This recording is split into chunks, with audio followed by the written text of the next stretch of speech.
All human beings are priceless, but the payments, tangible and intangible, they receive from life vary greatly. The purpose of this message is to help you decide just what you are worth as a human being, right now on the market in today's society, and what you intend to be worth, say, 5 years from now.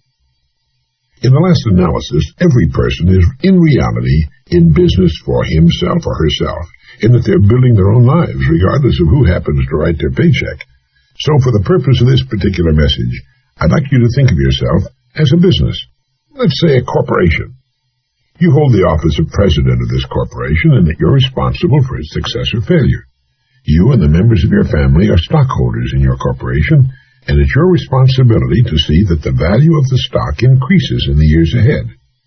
Your family has evidenced faith in you, and it's your responsibility to prove their faith is justified.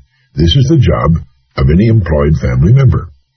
Now, while the operations of a corporation are multitudinous and complex, they can be reduced to 4 basic functions. Number 1, finance.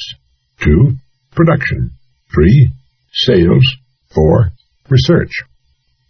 Without proper financing, there'd be no production. Without production, the company would have nothing to sell. Without sales, it would have to completely stop production. Without research, it could not hope to keep abreast or ahead of our rapidly changing times. Now, slight any one of these 4 vital functions, and you have a deformed, a crippled company, and if you slight it long enough, you'll commit corporate suicide, unless you want to cop out for that average business. We discussed finance, the money part of the whole thing, on another cassette. For now, let's concentrate on research, production, and sales. They are the head, hands, and legs of a company. We could say that the head handles research, the hands take care of production, and the legs handle sales. Cut off any one of these parts and you're left with a shocked, staggering organization. How many once large companies and trade names can you think of which became giants and then disappeared entirely from the economic scene? Names which once were world leaders in their fields and are now only memories. They failed to keep in balance these 4 crucial functions. What about research for your personal corporation? Research can be said to exist in 2 areas, present and future. That is, the research of a company should be devoted to ways and means of improving its present products or services, present production, and present sales. Future research is concerned with ways and means of developing new products and services, new methods of production, and new methods of marketing. But while this research is going on, present production must continue at as high a level as sales warrant. In short, your corporation has 2 factors to consider, the present and the future. How successful we are in meeting these challenges will determine our present profits and our future growth. Now, why are all companies concerned with growth, even when they seem to be doing well today? It's because of a law which operates with companies just as it does with human beings. Nothing in the world stands still. Nothing in the entire universe stands still. A law of physics goes, a body in motion tends to remain in motion until acted upon by an outside force. A company which is growing has a tendency to continue to grow. In other words, it's doing things right. Conversely, a company which is going backwards or shrinking has a tendency to continue to go backwards or shrink until acted upon by an outside force. All responsible company officers know that unless a company is growing, it's developing the first signs of death. Well, you're the head of your personal corporation, and you should realize that this same law applies to you as well. Now, just for a minute, let's take a look at the next 10 years. Before we do, keep this in mind. If anyone had predicted just 10 years ago that we would be living in the kind of world we have today, he would have been ridiculed. Now, this includes everything from our basic industrial technology to the luxuries and new products we take for granted, along with our present average income. We're reaching a point in the expansion of human knowledge where our advance is more than dynamic, it's explosive. Any prediction for the next 10 years is very likely to be far on the ultra-conservative side, but let's take a look at what the experts have to say. According to many recent research studies, the next 10 years are going to offer business and the individual unlimited rewards. In the next 8 to 10 years, the bulk of spending in the highly developed nations will be for things, products, and services over and above the necessities, far above them, the necessities which are food, clothing, shelter, transportation, and medical care. Imagine most of the spending will be for things above and beyond the necessities. This will be the first time this has happened in the entire history of the human race. It's estimated the consumer market will expand 50% and more in the next generation or so, an astonishing increase, soaring into the hundreds of billions of dollars. In the next 30 years, alongside every building now in existence, a new building must be built. And what about research and development, which is the future of our economy? Today, more money is being spent on R&D in a single year than was spent during the past 150 years. Think a moment. What does all this mean to you and your own individual company, the one of which you're the president? It means your future's unlimited, if you'll see yourself in relation to the present and the future. Never before throughout all the centuries of man has a person faced as bright a future as yours. Our population, too, is getting a lot smarter. Educational advances during the past 30 years have been remarkable. During the next 30, they'll probably be amazing. The customer is getting smarter every day. And if we're going to continue to meet his or her demands and sell him or her our products, we better get smarter every day, too. The market of the next 10 years will be characterized by diversity, not uniformity. It will also be dominated by taste, not necessity. There will be a great increase in the quality as well as the quantity of consumer choices. There are many signs of the rising urge for the better things in life. Many millions of adults are currently interested in after-hour study programs, and this number is growing by millions each year. Well, that's just a glance at a few of the things going on around us and what life will be like in 8 to 10 years. Now, each of us, as president and unquestioned manager of his own corporation, can decide what to do about it. We can either grow with it or go backward. We cannot stand still, even if we'd like to. This gives us an opportunity to stand back and look at ourselves and our futures objectively, as an intelligent stranger might. Ask yourself, how much am I worth right now, today, as a corporation? What's my value today to myself, my family, my company? If I were an outside investor, a stranger, would I invest in this corporation? A company growing at the rate of 10% a year will double in size in about 8 years. What attention are you giving to the production of your personal corporation? Can you grow and improve as a person at least 10% a year? Of course you can. In fact, if we go along with the experts' estimates, a person can increase his effectiveness anywhere from 50 to 100% and more within 30 days.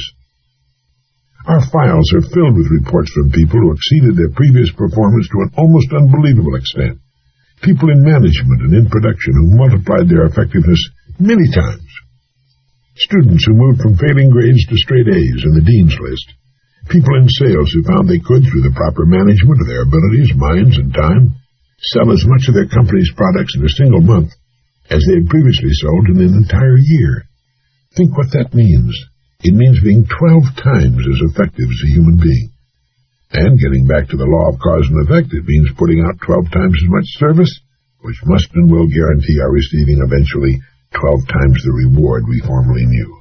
12 times the reward. Remember, please, if we do twice as much, we have to receive twice as much, and nothing on earth can keep it from us. And the same thing applies if we triple our effectiveness. You and I know this, everyone should know it, but remember that fully 95% of the people do not know this. Think of the advantage this gives us. It isn't that we want to take advantage of anyone, and we're not. But it dramatically demonstrates the truth of the saying, knowledge is power. You'd be amazed by the great numbers of people who stop learning when school is over. Aside from company manuals and such internal literature, they read very little of anything of real value.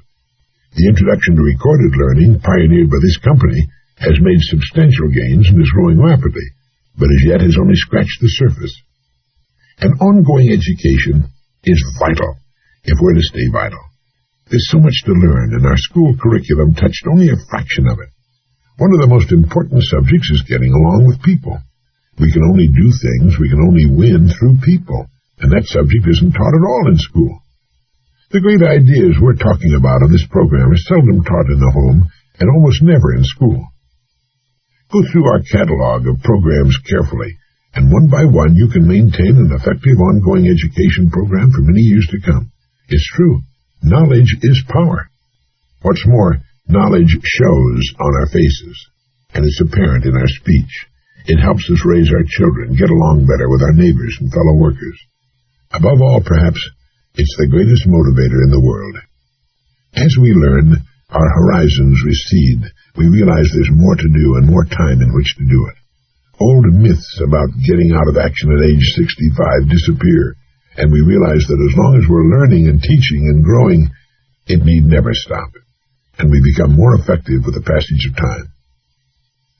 Tomorrow is a brand new day, the great equalizer, no more nor less than anyone else on earth can have. Right now, begin to think of ways in which you can begin to increase your effectiveness, raise your production, knowing that by so doing you're automatically presetting your rewards. Each day that comes to you, beginning with tomorrow, offers you a clean, brand new page on which to write the story of your life.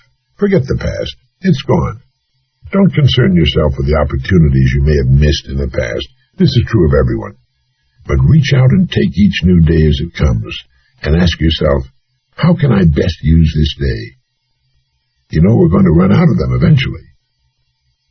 If we waste an hour of productive time every day, it adds up to about 250 hours a year that our corporation, our plant is shut down. We can earn nothing with the doors closed. What is your time worth an hour? Multiply this by 250 and you can see what you're throwing away. Now, whether your employer pays for this wasted hour or not is unimportant. Life will not pay for it.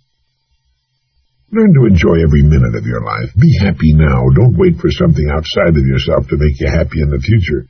As my good friend Wally Amos of Famous Amos Chocolate Cookies says, happiness is an inside job. Think how really precious is the time you have to spend, whether it's at work or with your family. Every minute should be enjoyed, savored. A human life is really nothing more than a collection of minutes, hours, and days. These are the building materials, and it's left strictly up to us to determine the kind and size structure we build. You see, a person has a tremendous advantage over even the largest corporation. Think of any large multinational corporation. Can it double its production in a single day? Of course not.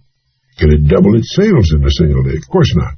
It would like to, but its growth must be a gradual, steady thing because of the interconnecting complexities of operating so large an organization. Yet a person can double, triple, quadruple his effectiveness in a month or less. It's like comparing the movement of a single scout to the movement of a great army. How have you been handling the 4 vital functions of your business? Finance, production, sales, research. How much time and effort are you giving to finance, to research, to the study of your work, your career? Can this be improved? What about production? Is there a way in which you can vastly improve the way in which you conduct your work? And sales, how can that be improved? Sales is more than selling a product or service. It's the way in which we sell ourselves to everyone with whom we come in contact. It's the way we get along with our associates, our spouses, our kids, our neighbors. And if our business happens to be selling, how can we see more people every day or improve the effectiveness of every part of our contact? 1 extra call a day comes to 250 calls a year. How many additional sales could we make with 250 additional contacts? In 5 years, that comes to 1,250 calls we would not otherwise have made. It's the difference between being average or above average. It's the difference between good and great. Taking this new active approach to life brings peace to our minds, absolute security to our future, great new stature as human beings.